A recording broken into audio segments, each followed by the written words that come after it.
Hello BSc six semester, कैसे हैं आप सभी लोग। तो आज हम लोग अपने न्यूमेरिकल वाले पार्ट को थोड़ा सा आगे बढ़ाते हैं और आज हम एक दूसरा क्वेश्चन लेके आ रहे हैं। हमारे पास क्वेश्चन है कि अगर हम क्या करते हैं, हमारे पास 200 ml क्या है, 1 मोलारिटी का HCl सॉल्यूशन है।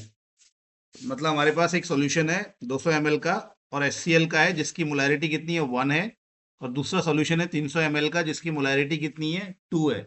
इनको हमने मिक्स कर दिया। हमें जो नया सॉल्यूशन मिला है उसकी मोलारिटी हमें पता करनी है, ठीक है। तो जो नया सॉल्यूशन हमें मिला है उसकी मोलारिटी हम पता करेंगे। तो कैसे हम इस क्वेश्चन को करते हैं उसको जरा एक बार समझ लेते हैं, ठीक है। ओके, तो हमारे पास ये थोड़ा सा इसको हटा देते हैं, एक बार ये थोड़ा सा। अरे यार, नो प्रॉब्लम, ठीक है। तो हम क्या करते हैं, चलो मैं इसको इसी से यूज करता हूँ। तो हमारे पास जो पहला सॉल्यूशन है, हम हमारे पास हमें क्या करना होता है, पहले सॉल्यूशन के हमें नंबर ऑफ मोल्स निकालने हैं, ठीक है। तो पहले सॉल्यूशन की हम नंबर ऑफ मोल्स निकालेंगे। तो नंबर ऑफ मोल्स निकालने के लिए हम क्या यूज करेंगे, हमारे पास फॉर्मूला है molarity equal to number of mole upon volume. तो मोलैरिटी हमें पहले सॉल्यूशन की दे रखी है 1, तो यहाँ 1 लिख लिया हमने। और हमारे पास उसका जो वॉल्यूम है वो 200 ml है। तो 200 ml को लीटर में चेंज कर लेंगे हम, 200 अपॉन 1000 करके। तो लीटर में कितना हो गया, 0.2 हो गया। तो यहाँ से मोल निकल जाएंगे। तो मोल बराबर हो जाएगा 1 इंटू 0.2। तो ये पहले सॉल्यूशन की क्या आ गई, हमारे पास नंबर ऑफ मोल्स आ गए। ऐसे ही हमें दूसरे सॉल्यूशन का भी करना है। तो दूसरे सॉल्यूशन में भी नंबर ऑफ मोल्स निकालने हैं। तो हमारे पास मोलैरिटी कितनी दूसरे सॉल्यूशन की, बताइए। हमारे पास दूसरे सॉल्यूशन की मोलैरिटी है 0.2, सॉरी हाँ, टू टू कैपिटल एम है। तो यहाँ मोलैरिटी में हम 2 कैपिटल एम लिख लेंगे। और हमारे पास वॉल्यूम कितना है, 300 ml, जिसको कि लीटर में चेंज करेंगे हम 1000 से भाग देके। तो 300 अपॉन 1000 कितना हो जाएगा, आप जानते ही हैं, 0.3 हो जाएगा। यहाँ से भी हम क्या कर लेंगे, नंबर ऑफ मोल्स निकाल लेंगे। तो नंबर ऑफ मोल्स से ये जब ये आपस में मल्टीप्लाई करेंगे तो नंबर ऑफ मोल्स हमारे पास ये आ गए। तो हमारे पास दो नंबर ऑफ मोल्स, दोनों सॉल्यूशन के हमारे पास क्या आ गए हैं, नंबर ऑफ मोल्स आ गए हैं। और दोनों सॉल्यूशन के हमारे पास क्या है, वॉल्यूम भी है। अब हम नया जो सॉल्यूशन बना रहे हैं उस नए सॉल्यूशन में नंबर ऑफ मोल्स देखते हैं। तो नए सॉल्यूशन में नंबर ऑफ मोल्स, जब हम दोनों सॉल्यूशन को मिक्स करेंगे तो इन दोनों के मोल्स आपस में क्या है, जुड़ जाएंगे। तो number of moles first solution का, number of moles second solution का जुड़ जाएगा। तो नए सॉल्यूशन में कितना नंबर ऑफ मोल होगा वो हमारे सामने आ जाएगा। और वैसे ही उनका वॉल्यूम भी आपस में जुड़ जाएगा, इसका 200 ml, इसका 300 ml। तो जो नया सॉल्यूशन है उसका वॉल्यूम हो जाएगा हमारे पास 500 ml, यानी कि 0.5 लीटर। ठीक है, 1000 से डिवाइड करेंगे तो 0.5 लीटर हो जाएगा। इसके बाद क्या करना है, हमें मोलैरिटी निकालनी है। तो मोलैरिटी निकालने के लिए हम ऊपर मोल्स लिखेंगे और नीचे वॉल्यूम लिखेंगे। तो हम मोलैरिटी कैलकुलेट करेंगे जो कि हमारी कितनी आएगी, 1.6 कैपिटल एम हमारी मोलैरिटी आ जाएगी। तो ये हमारा क्वेश्चन बच्चों इस प्रकार से बनेगा, ठीक है। चलिए अब अगला क्वेश्चन देखते हैं। हमारे पास अगला क्वेश्चन है 98% डब्ल्यू अपॉन डब्ल्यू H2SO4 का हमारे पास सोल्यूशन है जिसकी डेंसिटी कितनी है, 1.84 ग्राम पर ml। क्वेश्चन पढ़ लीजिए, 98% W upon W H2SO4 solution has density 1.84 ग्राम पर ml। Find the molarity of the solution. इस सॉल्यूशन की हमें क्या निकालनी है, मोलैरिटी निकालनी है। तो क्वेश्चन बहुत ही आसान है, ठीक है। क्वेश्चन बहुत ही आसान है। अब सबसे पहले हम इस क्वेश्चन की शुरुआत करेंगे इस चीज से। सबसे पहले इसका मतलब क्या होता है उससे शुरू करेंगे। तो 98% W upon W H2SO4 solution का क्या मतलब है, इसका क्या अर्थ है, उसको हम पहले देखेंगे, फिर हम इस क्वेश्चन में मोलैरिटी की तरफ बढ़ेंगे। तो इसमें लिखा हुआ है 98% W upon W H2SO4 solution. इसका मतलब है कि 98% डब्ल्यू अपॉन डब्ल्यू का मतलब है कि 100 ग्राम सोल्यूशन में, किसमें, 100 ग्राम सोल्यूशन में, 100 ग्राम सोल्यूशन में हमारे पास H2SO4 कितना है, 98 ग्राम में। ठीक है, 98 ग्राम H2SO4 है। तो यहाँ से हमें ये बात मालूम चलती है। अगर ये 5% डब्ल्यू अपॉन डब्ल्यू होता तो 100 ग्राम सोल्यूशन में 5 ग्राम हमारा H2SO4 प्रेजेंट होता। अगर ये 25 ग्राम होता, 25% डब्ल्यू अपॉन डब्ल्यू होता, तो यानी कि हमारे 100 ग्राम सोल्यूशन में 25 ग्राम हमारा H2SO4 प्रेजेंट होता। ठीक है, तो मुझे लगता है कि आप इससे ये बात समझ गए होंगे कि इसका क्या अर्थ है। अब यहाँ से हमें क्या जानकारी मिली, तो देयरफॉर हम बोलेंगे कि मास ऑफ H2SO4 कितना है, मास ऑफ H2SO4 कितना है हमारे पास, मास ऑफ H2SO4 यानी कि हमारे पास सॉल्यूट का मास, सॉल्यूट के मास को हम WB से, बी यानी कि सोल्यूट होता है ज़्यादातर, और डब्ल्यू यानी कि उसका मास। तो मास ऑफ सोल्यूट हमारा कितना आ गया, 98 ग्राम, इसको लिख लिया हमने। ओके।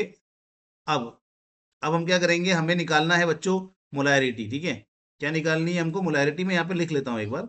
तो मोलैरिटी का फॉर्मूला हमेशा एक साइड में लिख के चलेंगे, ताकि आपको ये मालूम चले कि आपको क्या क्या चीज़ें क्वेश्चन से निकालनी है। तो मोलैरिटी का फॉर्मूला होता है मास of solute upon molecular mass of solute, ठीक है, upon volume of solution, volume of solution in litre. तो यार मास ऑफ सोल्यूट तो मालूम चल गया हमको, मास ऑफ सोल्यूट मालूम चल गया, मॉलिक्यूलर मास ऑफ सोल्यूट भी हमें H2SO4 का मालूम चल जाएगा उसके फॉर्मूले से।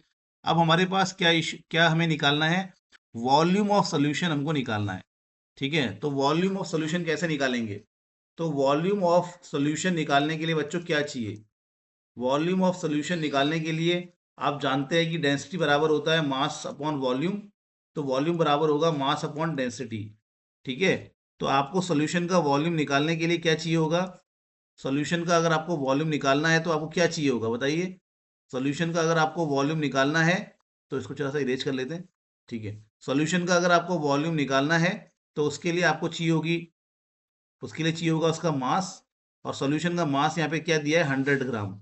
तो सॉल्यूशन का मास 100 ग्राम दे रखा है, अपॉन उसका डेंसिटी कितना है सॉल्यूशन का, तो वो हमें इस क्वेश्चन में दे रखी है 1.84 ग्राम पर एम एल। तो बस मैं ये क्वेश्चन पहले भी करा चुका हूँ सेम, तो अभी भी कर रहे हैं इसको। तो 1.84 ग्राम पर एम एल, तो ये ग्राम से ग्राम कट जाएगा, ठीक है। तो ये आपका 100/1.84 एम एल आ जाएगा। इसको बस आ गया आपका वॉल्यूम ऑफ सोल्यूशन आ गया। थोड़ा सा हम इसको क्या करते हैं, लीटर में चेंज कर लेते हैं। तो 100 इसको नीचे 1000 से मल्टीप्लाई करते हैं बेटा, लीटर में चेंज करते वक्त। तो इसको आप 1000 से नीचे मल्टीप्लाई कर दो, या मतलब डिवाइड करोगे तो नीचे मल्टीप्लाई हो जाएगा। तो ये आपका ऐसा कैंसिल हो गया, तो ये आ गया आपका 1/18.4 लीटर, ठीक है। तो बस, तो ये दो चीज़ें हमें मालूम चल गई हैं। इतना आसान सा क्वेश्चन है ये। तो पहले क्या करना है, 98% डब्ल्यू अपॉन डब्ल्यू का मतलब निकालना है क्या होता है, ठीक है। ओके, तो 98% डब्ल्यू अपॉन डब्ल्यू का मतलब है कि 100 ग्राम सोल्यूशन में हमारा 98 ग्राम क्या है, H2SO4 प्रेजेंट है। उसके बाद हमें, ठीक है, सोल्यूट का मास मालूम चल गया 98 ग्राम। अब हमें वॉल्यूम ऑफ सोल्यूशन चाहिए। वॉल्यूम ऑफ सोल्यूशन कैसे निकालेंगे, मास of solution upon density of solution. तो मास ऑफ सोल्यूशन आपको ये 100 लेके चलना है, क्योंकि ये 100 ग्राम सोल्यूशन बोल रखा है। तो मास ऑफ सोल्यूशन 100 लेके चलना है। तो ये 100 है, ये आपको ऐसा 6 जैसा दिख रहा होगा, इस 100 है ये, दिस इज 100 है ये। तो ये 100 बना रखा है मैंने। तो 100 अपॉन क्या हो जाएगा ये, इसको जरा सा, तो ये आप हमने क्या बना रखा है, 100। तो 100 अपॉन मास 100 हो गया और डेंसिटी इतनी हो गई। बस इसको सिंपली आप क्या करेंगे, इसको सॉल्व करेंगे तो ऐसा आ जाएगा। फिर इसको यहाँ पे अब लिखेंगे हम मोलैरिटी का फॉर्मूला। तो मोलैरिटी बराबर है आपका मास अपॉन मॉलिक्यूलर मास। तो मास कितना है, 98 ग्राम है। और मॉलिक्यूलर मास ऑफ H2SO4 भी 98 ही होता है, इसको ध्यान रखना। आप निकाल सकते हो H2SO4 का मॉलिक्यूलर मास निकाल सकते हो। उसके लिए हाइड्रोजन का एटॉमिक मास होता है 2, सल्फर का होता है बच्चों 32, मतलब दो हाइड्रोजन, एक हाइड्रोजन का एक होता है। तो दो हाइड्रोजन का टोटल कितना हो गया, 2 हो गया। और सल्फर का परमाणु भार कितना होता है, 32। ऑक्सीजन का कितना होता है, 16, 16 गुणा 4। तो फिर ये कितना आएगा, 64 प्लस कुछ गड़बड़ गलत हो गया, इसको हम जरा सही कर लेते हैं। ये आ जाएगा आपका 34 प्लस, इसको इरेज करते हैं। तो ये हमारा आ जाएगा 34 प्लस 64, ठीक है। तो आप इसको कर लेंगे, तो ये 34 प्लस क्या जाएगा, 64 आ जाएगा, यानी कि कितना हो जाएगा, 98 हो जाएगा। तो वैसे भी आपको याद रखना चाहिए H2SO4 का 98 होता है। वॉल्यूम आ गया 1/1.84, ठीक है, ये आ गया। इसके बाद ये कैंसिल हो जाएगा, तो मोलैरिटी आ जाएगी 1.84 कैपिटल एम। तो ये हमारे पास क्या है, मोलैरिटी को निकालने का हमारे पास ये एक फॉर्मूला बन गया है। चलिए ठीक है। तो अब एक और क्वेश्चन देखते हैं, आगे बढ़ते हैं हम, एक दो क्वेश्चन और ट्राई करते हैं, देखते हैं कैसे हमारे पास और क्वेश्चन हैं, ठीक है। अब एक सिंपल सा क्वेश्चन हम उठाते हैं मास परसेंट से, ठीक है। तो क्वेश्चन हमारे पास इस प्रकार है कि यार 10 ग्राम 10 ग्राम NaCl is dissolved in 10 gram NaCl is dissolved in 90 gram of water, ठीक है, 90 gram of water, 90 gram of water, ठीक है। Calculate mass percent, calculate mass percent, ठीक है। तो ये हमें क्वेश्चन दे रखा है, तो बहुत ही आसान है ये क्वेश्चन का आंसर। तो हमें 10 ग्राम NaCl किस में डिजोल्व, कितने में डिजोल्व किया है, 90 ग्राम वाटर में हमने डिजोल्व कर रखा है, ठीक है। तो इस क्वेश्चन का आंसर कैसे करेंगे, सबसे पहले मास परसेंट का फॉर्मूला लिखो एक जगह पे। तो मास परसेंट का फॉर्मूला होता है मास ऑफ सोल्यूट, क्या है, मास of solute upon mass of solution, mass of solution. तो ये हमारे पास मास परसेंट का फॉर्मूला है। मास ऑफ सोल्यूट कितना दिया है, 100, तो यहाँ पे 100 ग्राम लिखेंगे। और mass of solution, mass of solution हमें कितना है वो हमें निकालना पड़ेगा। तो मास ऑफ सॉल्यूशन याद रखना कि यार ये जो हमें दे रखा है ये मास ऑफ सॉल्वेंट दे रखा है, इसको यहाँ 90 लिखोगे तो रॉन्ग हो जाएगा। अच्छा, यहाँ 100 से मल्टीप्लाई करेंगे बच्चों, परसेंट है ना, तो मास परसेंट के लिए mass of solute upon mass of solution, gram gram में, दोनों का वजन ग्राम में होना चाहिए, इनटू 100 करना पड़ेगा। तो यहाँ पे हमें क्या क्या चीज दे रखी है, मास ऑफ सोल्यूट दे रखा है, 10 ग्राम NaCl दे रखा है ना। तो हमारे पास मास ऑफ सोल्यूट हमें दिया हुआ है प्यारे बच्चों, कितना दिया है, 10 ग्राम, ठीक है। मास ऑफ सॉल्वेंट हमको निकालना है, मास ऑफ सॉल्यूशन हमको निकालना है। तो यहाँ पे हमें मास ऑफ सॉल्यूशन कैसे निकलेगा, मास ऑफ सॉल्यूशन निकलेगा mass of solvent plus mass of solute, इनको प्लस करके हमें क्या है, मास ऑफ सॉल्यूशन निकल जाएगा। तो मास ऑफ सॉल्वेंट कितना दिया है, 190, और मास ऑफ सोल्यूट कितना दिया है, 10। तो ये कितना जाएगा, 100 ग्राम। तो इजी है क्वेश्चन, 100 ग्राम, तो यहाँ नीचे हम 100 लिख देंगे, 100 ग्राम लिख देंगे, इनटू क्या है हमारा 100। तो ग्राम से ग्राम कैंसिल, 100 से 100 कैंसिल, तो आंसर क्या आ गया, 10%, ठीक है। तो मास परसेंट निकालने के लिए बहुत सिंपल सा क्वेश्चन है ये। तो यहाँ पर हमें ध्यान रखना है कि ये जब भी हमें दिया होगा, तो ये वाटर में दिया है कि सॉल्यूशन में दिया है, उसको ध्यान रखना। डायरेक्ट सॉल्व नहीं कर लेना आप, ऐसा नहीं कि 10/90 कर लिया, ऐसा नहीं। तो आपको देखना पड़ेगा कि सॉल्यूट का मास तो 10 दे रखा है, लेकिन जो सॉल्यूशन है उसका कितना मास है वो आपको देखना पड़ेगा। तो सॉल्यूशन का मास निकालने के लिए आपको सॉल्यूट का मास और सॉल्वेंट के मास को क्या करना पड़ेगा, प्लस करना पड़ेगा। बस इतना सा सिंपल सा ये हमारा क्वेश्चन है। चलिए आगे बढ़ते हैं।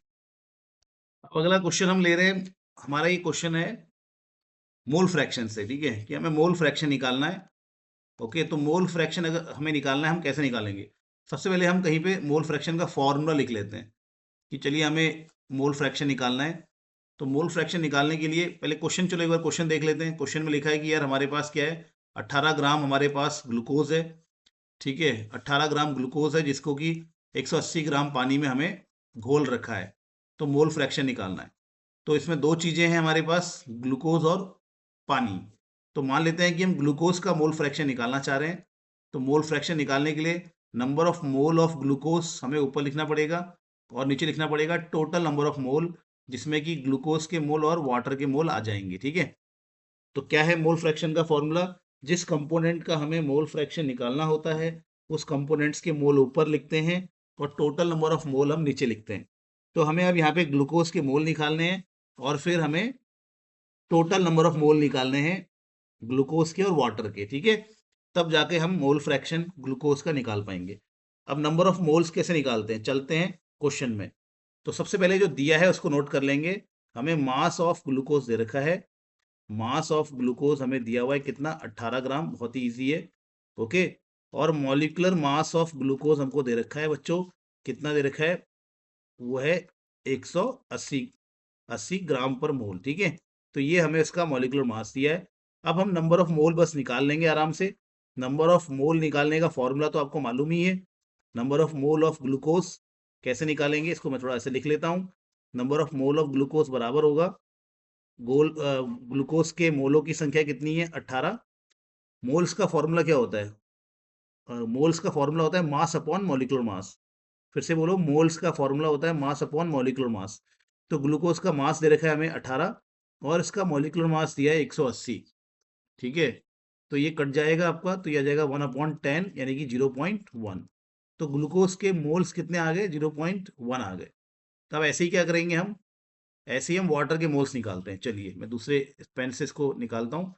तो वाटर के मोल्स निकालने के लिए हमें क्या चाहिए, सबसे पहले तो मास ऑफ वाटर चाहिए, ठीक है। क्या हमें क्वेश्चन में दिया है मास ऑफ वाटर, ठीक है। मास ऑफ वाटर हमें दे रखा है 180 ग्राम, ठीक है, तो 180 ग्राम लिख दिया। इसके बाद हमें मॉलिक्यूलर मास ऑफ वाटर चाहिए। मॉलिक्यूलर मास ऑफ वाटर ये भी बड़ा आसान होता है, 18 होता है ना। ठीक है।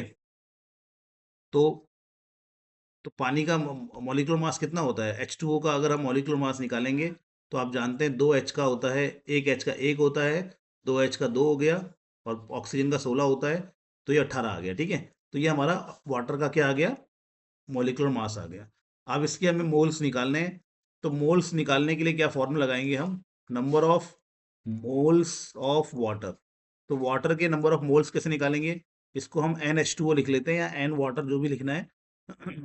तो वाटर के मोल्स निकालने के लिए वाटर का मास ऊपर लिखेंगे, कितना है वाटर का मास 180, इसको ऊपर लिखेंगे, और वाटर का मॉलिक्यूलर मास जितना भी है उसको नीचे लिखेंगे। यहाँ पे 18 दिया तो 18 लिखेंगे, डिवाइड हो गया, कितना आ गया 10। तो यार यहाँ पे हमें ग्लूकोज के मोल मिल गए, यहाँ पे हमें ग्लूकोज के मोल मिल गए, और हमें वाटर के भी मोल मिल चुके हैं। अब हम अपना ग्लूकोज का मोल फ्रैक्शन निकाल सकते हैं। तो ग्लूकोज का मोल फ्रैक्शन बराबर है हमारे पास ग्लूकोज के moles upon total number of मोल। अच्छा, ग्लूकोज के मोल्स कितने हैं हमारे पास, आप पता है 0.1 निकाल रखा है हमने, वेरी गुड।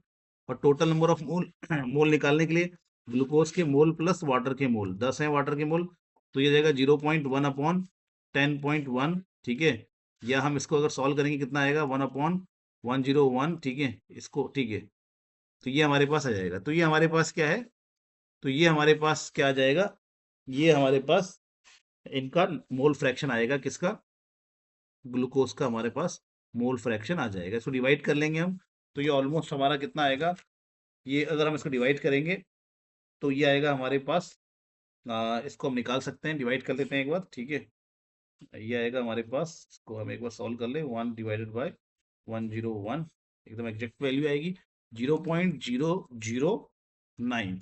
तो ये हमारे पास ग्लूकोज के मोल निकल गए। ठीक है, मोल फ्रैक्शन निकल गया। तो ये ग्लूकोज का मोल फ्रैक्शन है। अब हमारे पास अगर हम वाटर का मोल फ्रैक्शन निकालना है, फॉर वाटर, अगर वाटर का मोल फ्रैक्शन निकालना है तो कैसे निकालेंगे, हमारे पास टोटल नंबर ऑफ मोल्स, एक बार इसको दोबारा करेंगे, वाटर का मोल फ्रैक्शन निकालने के लिए हम डायरेक्ट तरीका अपनाते हैं कि यार सभी मोल फ्रैक्शन का सम कितना होता है, 1। तो ग्लूकोज का मोल फ्रैक्शन प्लस वाटर का मोल फ्रैक्शन सम कितना होता है, 1।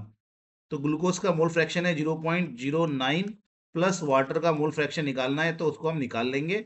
इसके लिए हमारे पास, हम इसको बस माइनस करना है, 1.1 माइनस 0.009, तो ये हमारे पास कितना आ जाएगा, ऑलमोस्ट ये आ जाएगा हमारे पास 0.99 के आसपास, ये हमारा आंसर आ जाएगा। ठीक है, तो क्या, फिर क्या बताए, फिर से एक बार समझ लो, कितना सिंपल सा क्वेश्चन है, कुछ भी नहीं करना है, कुछ भी नहीं करना है, बस आपको फॉर्मूले आने चाहिए। तो मोल फ्रैक्शन का फॉर्मूला होता है number of mole upon total number of मोल, ये होता है। तो यार हमें मोल्स निकालने हैं, तो मास दे रखा है ग्लूकोज का, मॉलिक्यूलर मास दे रखा है, तो मोल्स निकालने के लिए मास अपॉन मॉलिक्यूलर मास करेंगे, मोल्स निकल जाएगा, नो प्रॉब्लम। ऐसे ही हमें ऐसे ही हम वाटर के साथ भी करेंगे, वाटर का मास दे रखा है, वाटर का मॉलिक्यूलर मास दे रखा है, तो उसके मोल्स हम निकाल लेंगे। ठीक है, ये भी हो गया हमारा। अब हमारे पास क्या है, अब हम क्या करेंगे, ग्लूकोज के मोल फ्रैक्शन को निकालना है। तो ग्लूकोज के मोल फ्रैक्शन को निकालने के लिए ग्लूकोज के मोल्स ऊपर लिखेंगे, टोटल नंबर ऑफ मोल नीचे लिखेंगे, तो ये आ गया ग्लूकोज का मोल फ्रैक्शन, बहुत ही आसान है। अब वाटर का मोल फ्रैक्शन निकालने के लिए अलग से ऐसा करने की जरूरत नहीं है, आपको ये याद रखना है कि सबका मोल फ्रैक्शन, जितने भी कंपोनेंट्स प्रेजेंट होते हैं सॉल्यूशन में, सबका मोल फ्रैक्शन का सम कितना होता है, 1। तो ग्लूकोज का मोल फ्रैक्शन प्लस वाटर का मोल फ्रैक्शन इक्वल टू 1 हो जाएगा, तो वाटर का मोल फ्रैक्शन आपके सामने आ जाएगा। ठीक है, तो मुझे लगता है कि आपको ये बात समझ में आ गई होगी। अब हम आगे नेक्स्ट क्लास में डिस्कशन करेंगे दूसरे टॉपिक्स का। तब तक के लिए अपना ध्यान रखिए, बाय बाय, टेक केयर।